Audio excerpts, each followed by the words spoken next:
Hello, everybody, and welcome to the Lifecycle Marketing panel. I have the great pleasure to be joining this wonderful group of marketing professionals and sharing our experience with Lifecycle Marketing. I am Paula Boltniew. Thank you for the quick intro.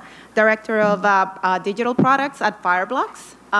Just as a way of introduction, Fireblocks is an enterprise-grade company that allows financial institutions to trade in digital assets.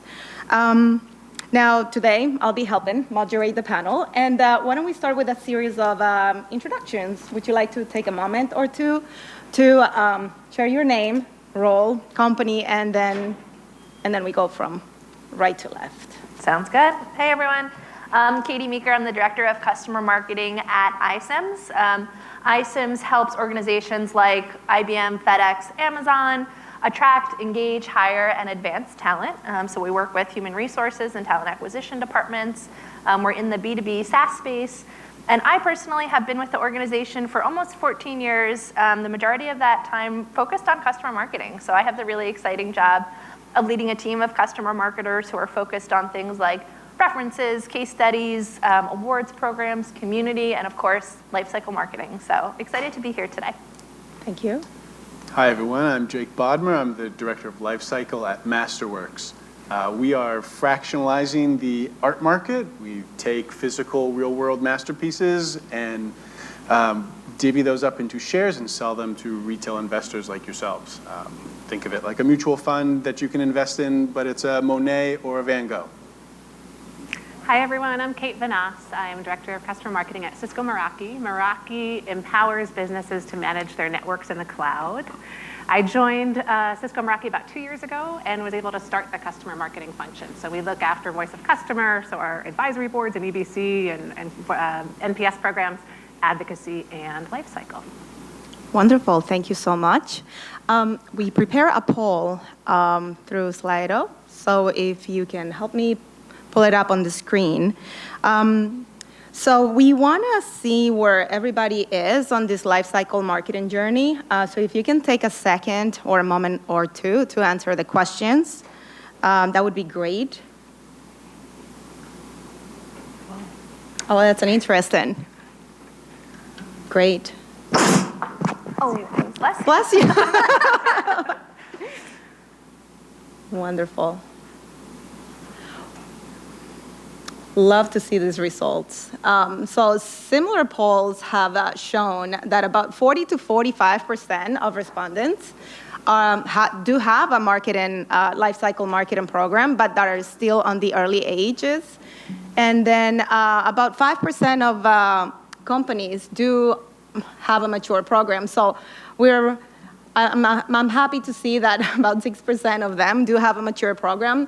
I'm surprised to see that many of us have not started, but are planning to do it in 2023. So kudos for you too. So as the panel description said, lifecycle marketing is the process of understanding your customer's lifecycle journey from end to end. Many would argue that it starts with a simple marketing exercise, but where do you really start? And Katie, maybe you can get us started with that question. Yeah.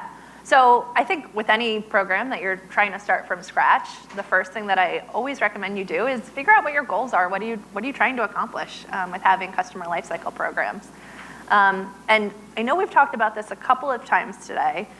Customer marketing is absolutely invested in the success of our customers. We don't own it, we support it. There, in my opinion, is not a core owner of our customers. And so when you're thinking about a program like this that really does impact the customer so much, think about who those other folks are in the organization that care too. And so what I've done in the past is we'll assemble really like a tiger team of folks across the organization to help, one, identify what the goals are of lifecycle marketing. So I'd bring in customer success managers, implementation managers, sales and account managers, and we'd all agree on what that goal is for what we're trying to accomplish with our lifecycle marketing. And then what we've done before is say, okay, what does the customer journey look like, and what are some key milestones in our customer's journey?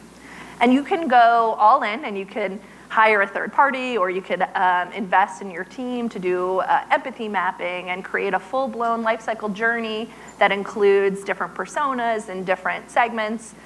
But you don't have to. So if it's just you, or if you have a minimal budget to create your customer journey, get some Post-it notes out and get that Tiger team together and start to list out what the important milestones are in your customer's journey. And remember to keep it from the customer's point of view. So it's easy to start thinking through things of what we're doing to the customer, but think about what the customer is actually doing and experiencing at each of these milestones. And so, for us, some of the milestones in the past have been, okay, great, they signed the contract, they're going live with their product, they're adding new product, they're renewing. What are the different activities that you want the customer to either know before they reach that milestone?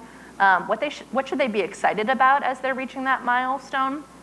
And from an organizational point of view, what are the people plays that are happening leading up to that milestone? And you start to get a real sense of what the content can be from your marketing organization to your customers in this lifecycle campaign by going through this exercise. And the other thing that I would say when you're just starting off is it's easy to just think about the content and what it is that you're trying to get across to your customers. But there's a whole operational side to this, and I would say almost dual path it. So start to get your Tiger team together, start to think about the content, those milestones, what you want the customers to know as they're reaching those milestones, but then also start to connect with your marketing operations team.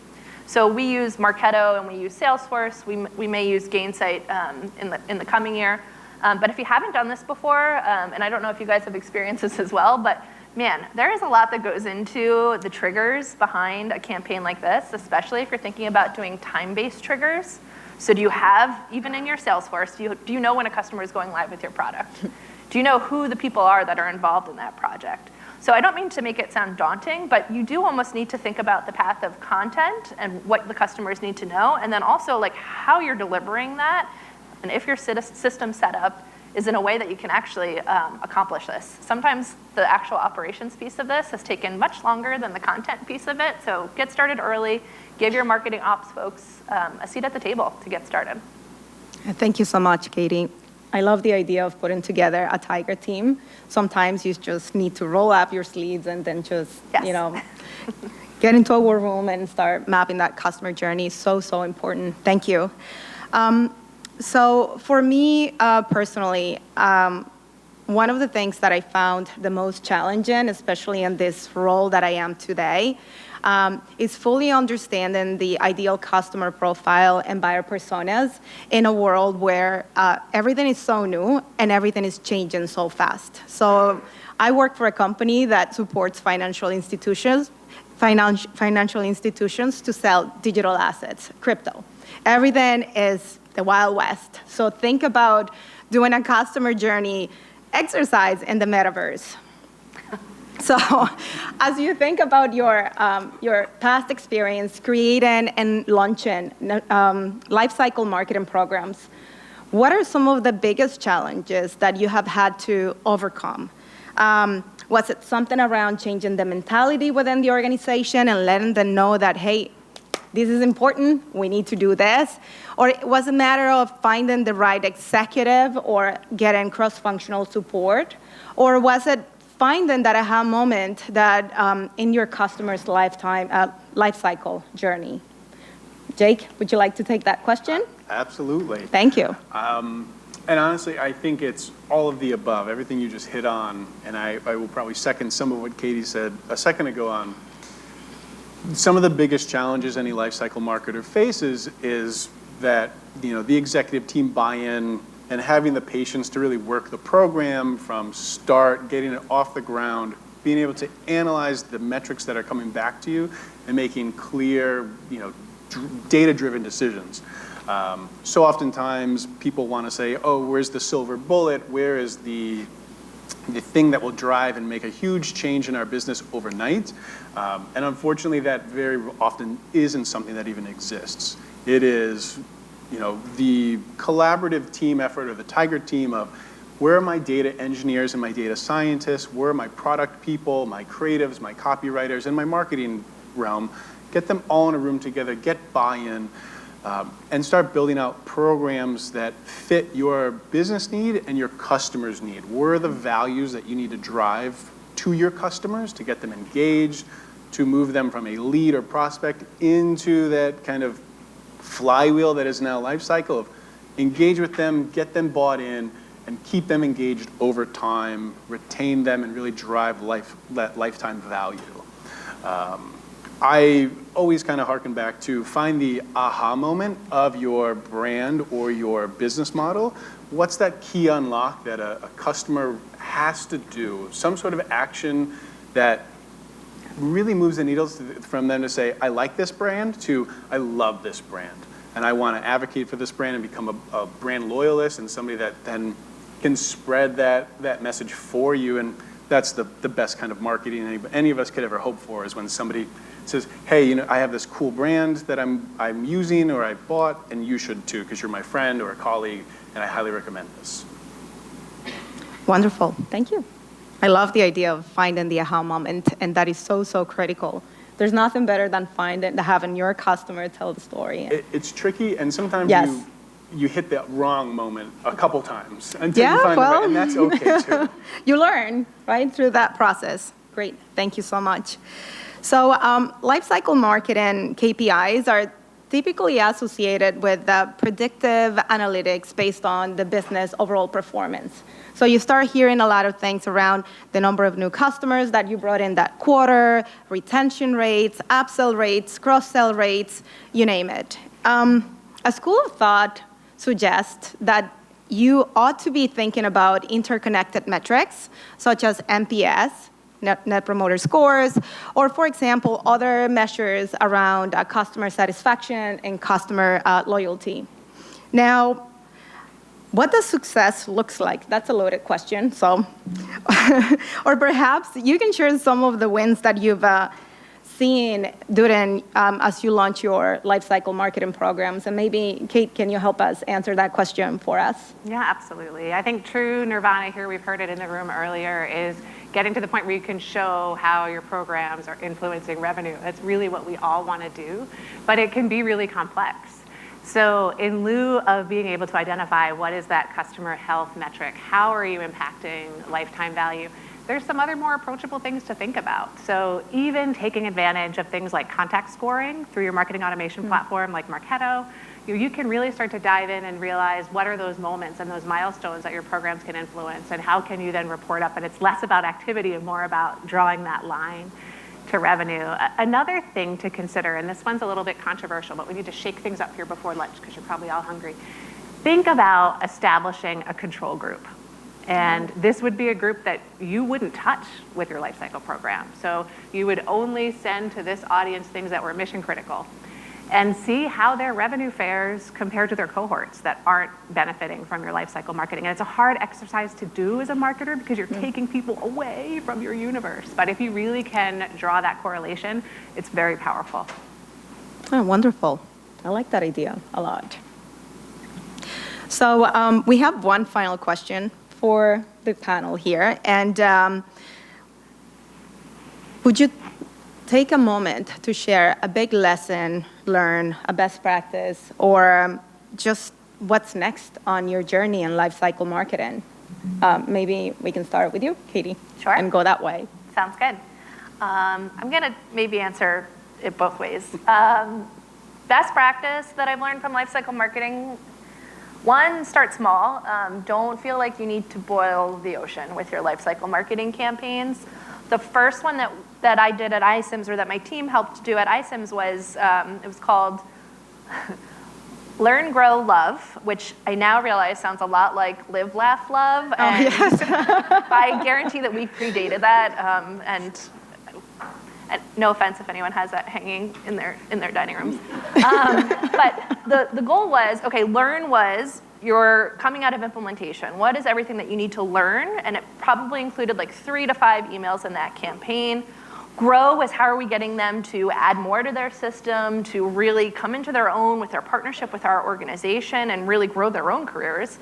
And then love was how are we generating advocates. And kind of each of these were 3 different campaigns that were meant to all come together. They all had 3 to 5 emails. The first one probably took 3 months to get off the ground. So don't feel like you need to have your full customer journey and everything executed right from the bat. Think about it like a roadmap. What's your mission critical area? Your customers, not for nothing, are most likely not going to know where you're starting in this life cycle journey, because a lot of them have been along the ride for quite some time. So they're not all going to get it from the beginning. And then the other thing that I'll add, if I have, we have a couple minutes. Yes. For kind of what's next is, we've talked a lot about, I think I've shared quite a bit about like email being the key vehicle for customer lifecycle. One of the things that we just launched was actually taking a look at our customer programs and saying, how do we simplify all of the different customer programs, like references and awards and advocacy and cabs, and say, okay, let's simplify this, let's think about the whip for the customer, and then let's also figure out where this aligns to the customer journey.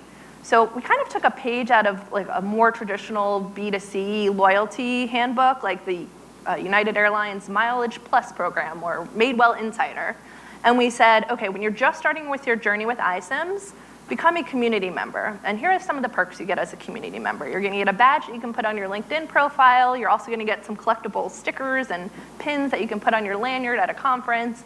And then as you grow with the organization and as you become more tenured with using iCIMS or within your talent acquisition profession, we'll start to recommend different tiers within that program, so that essentially you're still growing your advocacy and you're becoming someone who will eventually hit that top tier of becoming an innovator award winner, and you'll get the North Face that comes with that and all of the other special perks like getting invited to our annual conference. So think about lifecycle marketing not just as email communications or not just as messages that you're pushing through your technology, but really the customer experience in general and how you can line up more of what you're doing to where the customer is in their life cycle. Yeah, thank you, Katie. I think one of the things that you mentioned before is that you mimic a lot of the programs on the B2C world. And if you look at every single one of us, we're consumers. And so a lot of those consumer experiences are now you're expecting more in the B2B world. So I love the idea that you took that as a learning and implemented and tested into your programs. Great. Jake? Sure, I think I have to tackle the what's next. Kind of in this day and age where it's all about customer privacy and data protection, I think that plays kind of a critical role in the future of really all marketing. And I think we're gonna maybe at that inflection point, or we will get there probably in the next couple of years of, it's not about having the biggest database of leads or even really the biggest database of customers. I think we've come to a shift of, it's really about having an engaged audience, whether it's a lead or an active customer, and really focusing on building that kind of partnership and building towards that higher LTV and retention of a customer. And that's where brands are seeing more and more value every year. It's far more economical to keep a customer than it is to get new ones, as you probably all are very aware. And so I think protecting that database of loyal, highly engaged customers and delighting them each and every day is probably the kind of where we're heading. Yeah, thank you. I think there's also a value on, with technology, we can offer more hyper-personalized experiences that are gonna heavily contribute to that loyalty piece. So, absolutely, yeah. Wonderful. And Kate? I would give a best practice of really thinking creatively when you're looking across the customer journey for touch points that you can optimize and kind of harvest. For example, if you have a physical product, what's in the box? What's that experience like? How can you make that better and begin to put the customer on a path towards loyalty and upsell and cross-sell? Even live events where prospects and customers are there. Do you have a special experience for your customers? Hold music. I mean, just all these different experiences that customers will have with your company throughout their journey. Thank you very much.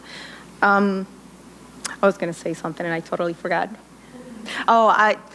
Something that one of the speakers mentioned around building the segments, building the ideal customer profiles and the use cases, and building and mapping those experiences, because everybody's going to be using your product in a slightly different way depending on what that use case is. So being able to provide that level of connection and mapping that into the journey is super critical. I love that point too, because the other thing, even though you can start maybe more general, definitely think about segments and personas within your life cycle journey. So in our organization, the higher or the bigger the company is, kind of the less digital touch points we have and the more personal touch points that we have from the CSM and from the strategic account manager. The smaller the organization, we almost think of it as like digital suspenders. Like we're the program that's holding up the people plays that are happening at scale from the CSM organization. And so it more than likely is not one size fits all. Yeah, very good. And I'll share my view. So I guess, a big lesson learned for me has been immersing myself into the business, right? So a good marketeer needs to understand the business end to end and understand all of those different touch points that touch the customer from, like even from the point that they turn into a customer to that onboarding experience and beyond. And so as a marketeer, I would say rely on data, make those connections, and drive behaviors that matter and can help make a difference for your customers. So I think that concludes the panel.